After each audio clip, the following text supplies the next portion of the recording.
Mishnayot Shkalim, Perek Gimel, Mishnah Aleph.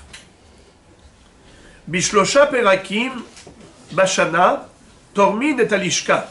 Bifros à Pesach, Bifros à Atzeret, ou Bifros à Hag. Vehen Geranot le Maaser Behema. Divrei Rabbi Akiva. De quoi parle-t-on ici? Il s'agit de Troumat Alishka, le prélèvement de la pièce où se trouvait le Mahatzit à Shekel. Vous le savez que une fois par an, chaque juif devait apporter au Beth Amikdash un demi-cycle Mahatzit à Shekel en argent. Et cette mitzvah de la Torah avait pour but d'acquérir et d'acheter les korbanot sibour, c'est-à-dire les sacrifices qui étaient offerts dans le Beth Amikdash au quotidien, l'holocauste quotidien du matin ainsi que de la fin de l'après-midi. Il y en avait un qui était sacrifié à l'ouverture et l'autre à la clôture.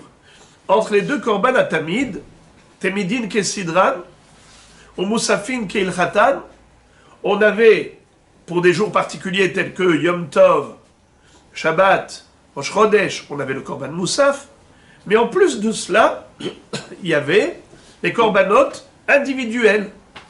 Mais ce qui nous concerne ici, ce ne sont pas les korbanot individuels que chacun devait apporter, soit par obligation, soit de manière facultative. Ici, on parle des korbanot obligatoires à l'échelle nationale.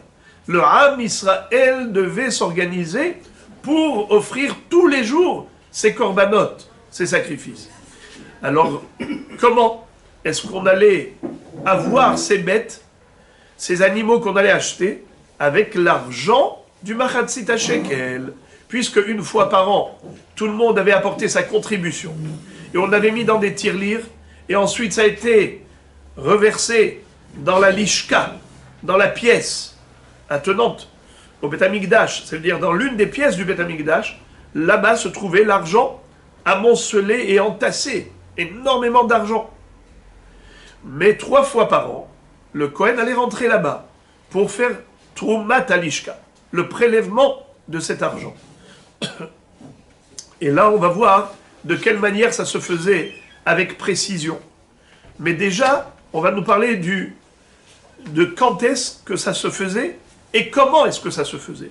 Cette Mishnah nous parle de quand. Bishlosha Perakim Bashana, à 3 périodes de l'année. Tormin et Alishka, on prélevait la Lishka. Bifros à Pesach, Bifros à Atzeret ou Bifros à Hag. Le mot Péros, on l'a déjà vu, que ça veut dire la moitié d'un mois. L'échelle de mesure ici, c'est 1 mois. Dans 1 mois, il y a 30 jours. La moitié, c'est 15 jours. Quand on dit Bifros à Pesach, ça veut dire un demi-mois avant Pesach. Ça veut dire quoi? Rosh Chodesh, Nissan. Puisque Pesach, c'est le 15 Nissan, ou 15 jours avant, c'est Rosh Chodesh. Le Rosh Chodesh Nissan, le Kohen rentrait dans la Lishka et il allait prendre, on va voir après, avec des coupottes, l'argent nécessaire pour l'acquisition des korban. Pareillement, Bifros à Atzeret. 15 jours avant, Atzeret. C'est quoi Atzeret? C'est le deuxième nom de la fête de Shavuot. Avant Shavuot, 2 semaines avant, il y avait encore un prélèvement. Un troisième prélèvement, Bifros à Hag. 2 semaines avant, le Hag. C'est qui le Hag par excellence? Le Hag, The Hag, c'est Sukkot. Alors, 2 semaines avant Sukkot aussi. Et pourquoi est-ce que ça se faisait en 3 fois et pas en 1 fois par an? Parce que il y avait des gens qui habitaient loin de Yerushalayim, loin d'Eretz Israël. On voulait donner à tout le monde la chance que leur Mahatzit HaShekel puisse participer à l'acquisition des korbanot.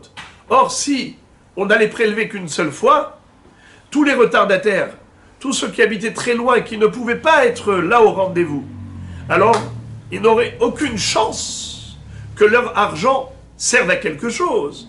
C'est pour cela qu'on le faisait en 3 temps, pour faire en sorte que, d'abord, il y avait l'argent des habitants d'Eretz Israël, ensuite des pays limitrophes d'Eretz Israël, et ensuite des pays lointains, outre-mer. Tout le monde apportait son Mahatzit HaShekel. Et tout le monde avait la chance à ce que sa pièce de monnaie puisse être utilisée à bon escient. Ça, c'est Rabbi Akiva. Et en plus, il nous dit que hen granot les maaser. Qu'est-ce que ça veut dire hen granot les maaser? Quelqu'un qui avait un troupeau, lorsque ce troupeau donnait naissance à des animaux, ils allaient mettre bas, il fallait prélever le maaser du troupeau. Qu'est-ce qu'on faisait avec le maaser behema? On le sacrifiait. On l'apportait au Beth Amikdash. Le Kohen allait sacrifier, mais ça s'appelait Kadashim Kalim, des sacrifices de Kedusha légère. Premièrement, c'est que la shrita peut se faire dans toute la Hazara du Beth Amikdash. Pas comme les Kodesh Kadashim, que Shritatan Batsafon. Ici, la shrita du, comment il s'appelle, du Maaser Behema, Ha-Bechor, Ha-Maaser, Ve-Ha-Pesach, Kadashim Kalim, Shechitatan Bechom Lakom Ba'azara, Ve-Kibul Daman, Bichle Sharet, aussi, Bechom Lakom Ba'azara. Et ensuite, on allait asperger le sang sur le Mizbeach. Mais, qu'est-ce qu'on allait faire ensuite avec la bête, après que le Kohen avait brûlé les graisses sur l'autel? Eh bien, la viande qui restait, qui allait la manger? Qui allait la manger? Non, le propriétaire. Le propriétaire, c'est lui qui allait manger cette viande. Avec sa famille, avec ses amis. Mais où? À Yerushalayim, intramuros de Yerushalayim. C'est-à-dire que c'est ça la Kedusha de Kadashim Kalim. C'est qu'on n'est pas obligé de manger dans le Beth Amikdash. On peut manger Bechol Ha'ir, les Ne'echalim Bechol Ha'ir, c'est-à-dire dans toute la ville de Jérusalem. Alors, qu'est-ce qu'on nous apprend ici? On nous enseigne que le din de Maaser Behema correspond au din de Troumat Alishka. Ça veut dire le timing, la date. Quand est-ce qu'on allait prélever? Eh bien, on allait prélever la Lishka à l'heure où on allait prélever aussi le Maaser Behema. Le Maaser Behema à l'heure où on allait prélever les Mahatzit à Shekel. C'était le même Zman. Et pourquoi est-ce que on a fixé ces trois dates? Pourquoi on a fixé ces trois dates-là pour le Maaser Behema? C'est que, étant donné que les propriétaires voulaient faire la mitzvah de Maaser Behema, ils n'allaient pas vendre leurs bêtes tant qu'ils n'ont pas fait la mitzvah du prélèvement. Tant qu'ils n'ont pas offert le Maaser Behema, ils n'allaient pas vendre leurs bêtes. Alors qu'est-ce qu'il pouvait y avoir comme blocage? Le blocage du système économique.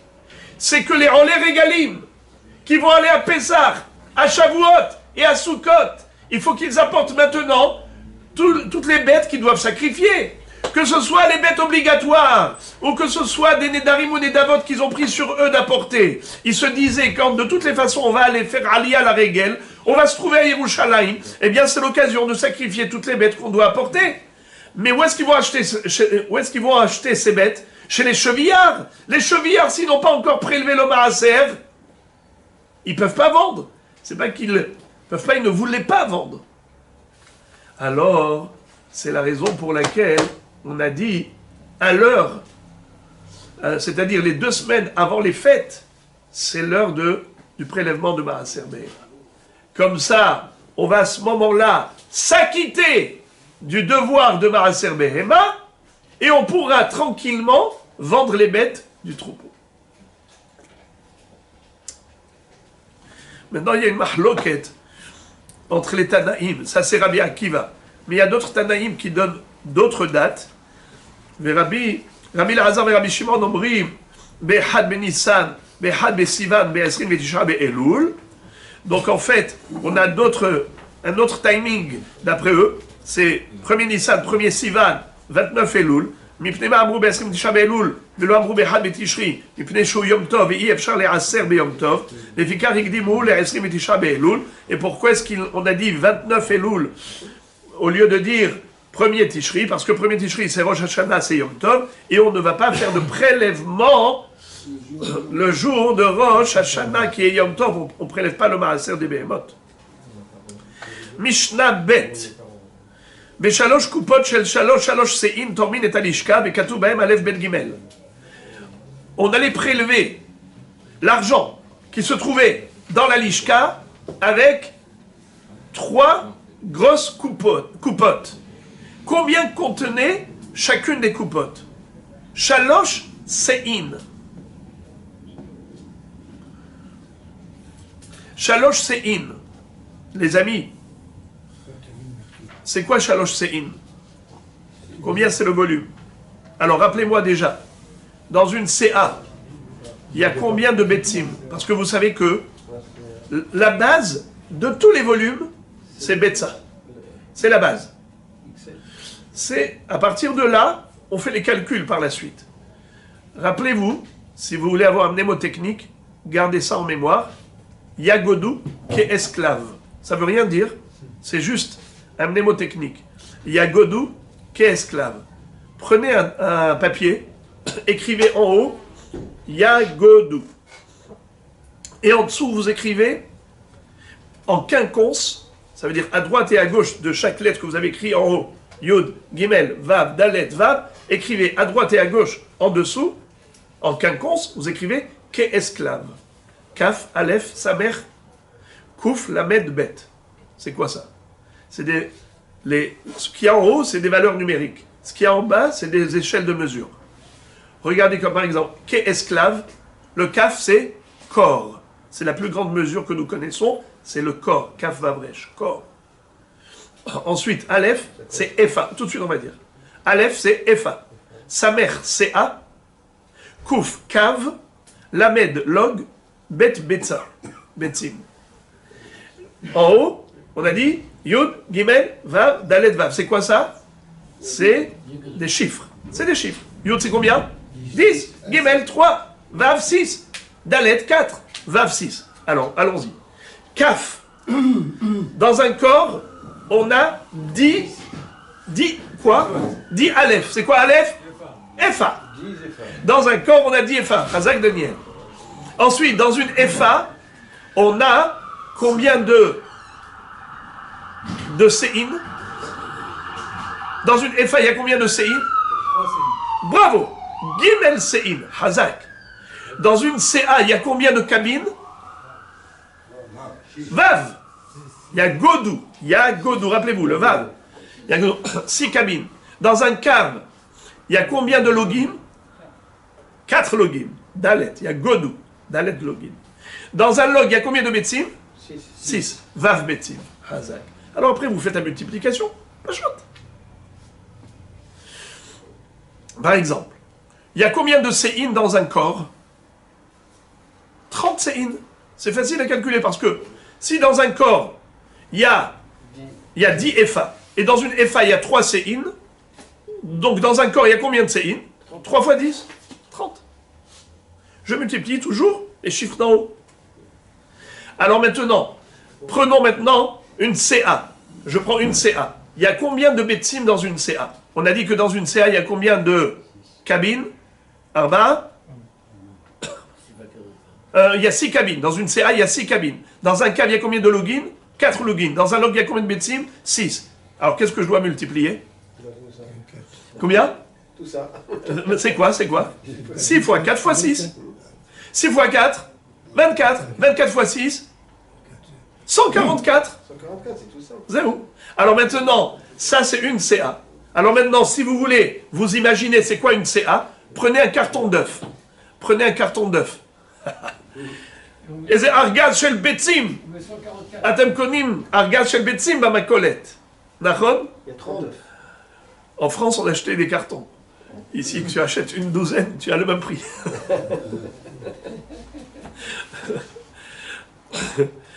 Tu prends un carton d'œuf, tu as dedans 144 Betsim. Ça, c'est le volume d'une CA. 3 comme ça, c'est le volume de 3 séines. C'était la coupa du Machatzit Shekel. Dans une coupa de Machatzit Shekel, il y avait l'équivalent de 3 séines. 144 betsim multiplié par 3. Alors, ça fait combien? 532, c'est ça? 532. Ça fait 532. Alors maintenant, on a ici une coupa. 3 coupotes. On remplissait de Machatzit Shekel, Shalosh coupot shel Shalosh sein. Ça, on le faisait avant Pessah, avant Shavuot et avant Sukkot. Zéro. בשלוש קופות של שלוש שאים תורמין את הלשכה וכתוב בהם א' ב' ג'. Qu'est-ce qui était inscrit sur chaque coupa? Aleph, Bet et Gimel. Pourquoi? Pour se souvenir. Quand on a prélevé, laquelle on a prélevé en premier? Celle-là. Alors on va se servir d'abord de celle-là. On s'est servi du Bet en deuxième, ensuite on se servira du Bet. On a prélevé le troisième, on se servira de lui en dernier. Rabbi Ishmael Omer, Yevanit, Katuv Bahem, Alpha, Beta, Gamla. Rabbi Ishmael disait que c'était pas écrit en hébreu, Aleph, Bet, Gimel, c'était écrit en grec. En grec, Yevanit. Alpha, Beta et Gamma. Alors, Mazé, comment ça se fait? Bizarre. Mon Rabbi Rabotai, c'est extraordinaire. Comment un Kadosh Baruch Hu récompense chaque personne. Lorsque Noah s'était enivré, alors il s'est dénudé. Il est tombé à la renverse et sa nudité s'est dévoilée. Qu'est-ce qui s'est passé? Ham a été castré son père, ou autre chose qu'il lui a fait, sous l'impulsion de Kenaan, son petit-fils. C'est pour ça que plus tard il va maudire Kenaan. Amour Kenaan, Eved Avadim Yelecha. Mais lorsque Shem et Yefet ont entendu que leur père est dénudé, alors ils ont pris une couverture et ils ont marché à reculons, sans regarder.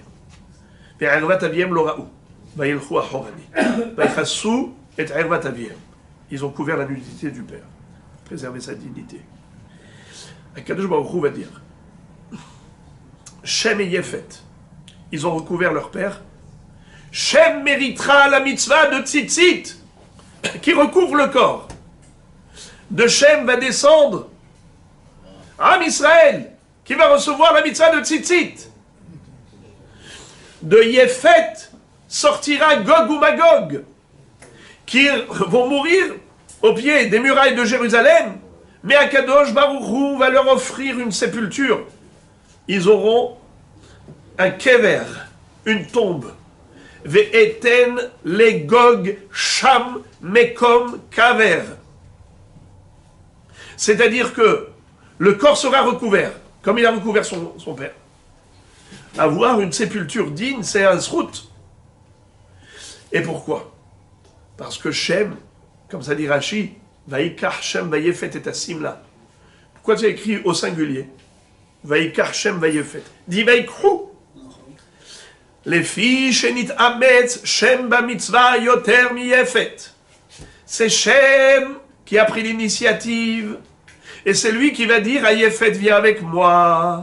Alors, dans la récompense, Yefet va recevoir sa récompense presque 3500 ans avant Yefet. Puisque Kabbalat Torah, c'était 2448 ans après la création du monde.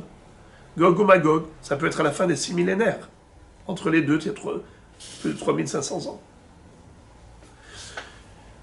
Et là, c'est le Sachar de recouvrir avec le tzitzit un corps vivant, et l'autre, c'est recouvrir un corps mort.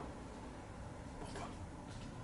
Parce que celui qui prend l'initiative, c'est lui le vivant. Le mort, il se laisse prendre en charge. Il ne se prend pas en charge. C'est les autres qui s'occupent de lui. Eh bien, celui qui est entraîné, c'est comme un mort. Celui qui entraîne, c'est comme un vivant. Vaikar Shem, Vayefet. Celui-là, il a eu une couverture en étant vivant, celui-là, une couverture en étant mort. Mais Akadosh Baruch Hu donne encore une récompense. Yaft Elokim le Yefet, Veishkon be'ahol Hashem. Qui va construire le Beth Amikdash? Shlomo HaMelech, descendant de Shem. qui va reconstruire le deuxième Beth Amikdash, Ezra Sofer, avec l'autorisation de Cyrus, Koresh, Melech Paras, descendant de Yefet. La Shekhinah, elle régnait dans le Beth Amikdash que dans le premier temple, pas dans le deuxième. Il n'y avait pas de Shekhinah dans le deuxième Beth Amikdash. Il n'y avait pas non plus de Aaron, de Kaporet, Kérouvim, ce qu'on a vu dans le Dafayomi. Eh bien, pourquoi Ishkon, la Shekhinah, Be'ahol Eshem. Mais Yaft Elokim le Yefet. Mais le deuxième Beth Amikdash, il avait le Yofi, plus tard on va voir le binyan de Hordos. Kol mi shelora'a, binyan Hordos, lora'a binyan Yafé miyamav. C'était impressionnant la beauté du Beth Amikdash qui avait été rénové par Hordos. Mais en tout cas, il y avait une autre beauté. Yaft Elokim le Yefet. Yofi, Yofi. La plus belle des langues, c'était le grec, parmi les nations du monde. Alors, ils ont mérité que le grec rentre dans le Beth Amikdash. Et dans les 3 coupotes de Shalosh Sein, il y avait écrit Alpha, Beta, Gamma, ou Gamla, comme on veut le prononcer. C'était du grec. C'est une récompense. C'est vrai que la Shekhinah, Ishkon Be'ahol Eshem, mais quand même, Akshborhu, il a réservé une récompense à Yefet. Yefet, il rentre dans le Beth Amikdash. Yaft Elokim le Yefet. On se sert de cette langue dans le Beth Amikdash. Quel kavod pour Yefet. En Akadosh Baruch Hu mekaper sram kol biria. Dieu ne prive personne de la récompense qu'il mérite. Tout travail mérite salaire. Le salaire d'Akadosh Baruch Hu, un salaire éternel, un srout ad vitam aeternam. Voilà pour cette Mishnah. Bruchim Tihiyu.